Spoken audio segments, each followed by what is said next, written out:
Gadwal surveyor Tejeshwar హత్య కేసులో సంచలన విషయాలు బయటపడ్డాయి.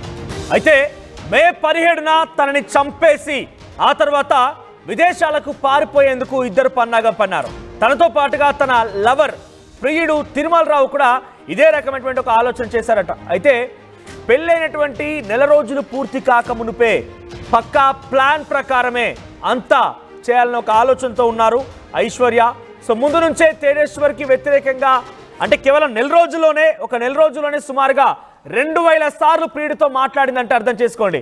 సో పెళ్ళైంది, పెళ్లి కాక మునిపే తేజేశ్వర్ తో పెళ్లి కాక మునిపే అటు ఐశ్వర్య ప్రియుడు తిరుమల రావు, బ్యాంక్ మేనేజర్ తిరుమల రావు కూడా తన భార్యని చంపేసి ఐశ్వర్యని పెళ్లి చేసుకోవాలనుకున్నాడట. కానీ ఐశ్వర్యకి అప్పటికే ఇటు తేజేశ్వర్తో వివాహం కావడంతో ఐశ్వర్య అటు తేజేశ్వర్తో కలిసి కర్నూలులో ఉండడానికి ఆలోచన చేసిందట. పదే పట్టుబట్టింది, కర్నూలులో ఉండాలని చెప్పి కోరుకుంది. కానీ ఇదేది కుదరకపోవడంతోనే తేజేశ్వర్ని చంపాలనేటువంటి ఒక ప్లాన్ చేసింది.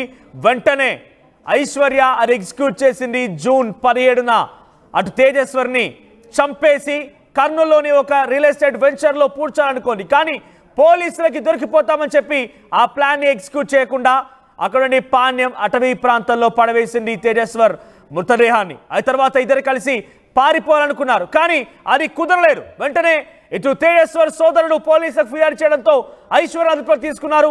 ఐశ్వర్యని విచారిస్తూ ఉన్న క్రమంలోనే ఒక్కసారిగా ఈ బండారం మొత్తం బయటపడింది. వెంటనే తిరుమల రావు ఇక ఈ ప్లాన్ ఎగ్జిక్యూట్ చేయాలనుకున్నారు. ముందుగా ఆయన ఇద్దరు కలిసి 20 లక్షల రూపాయలు లోన్గా తీసుకున్నారట. ఆయన పనిచేసే బ్యాంకులో ఆయన అక్రమానికి పాల్పడ్డాడు, దొంగతనం చేశాడంటూ కూడా ఆరోపణలు ఉన్నాయి. తిరుమల రావు ఐశ్వర్య ఇద్దరు కలిసి విదేశాలకి ఫస్ట్ లడక్ వెళ్ళాలి, లడక్ నుంచి తన విదేశాలకు వెళ్ళిపోయి అక్కడే ఉండిపోవాలి కొన్ని రోజుల పాటుగా అన్నట్టుగా నిర్ణయించుకున్నారట. అందులో భాగంగానే 20 లక్షల రూపాయలు లోన్ తీసుకొని సుపారీ కింద ఆ ఇతర వ్యక్తులకు ఎవరైతే చంపేశారో వారికి 2 లక్షల రూపాయలు ఇచ్చి ఆ తర్వాత మిగిలిన డబ్బుతో చెక్ చేయాలనుకున్నారు.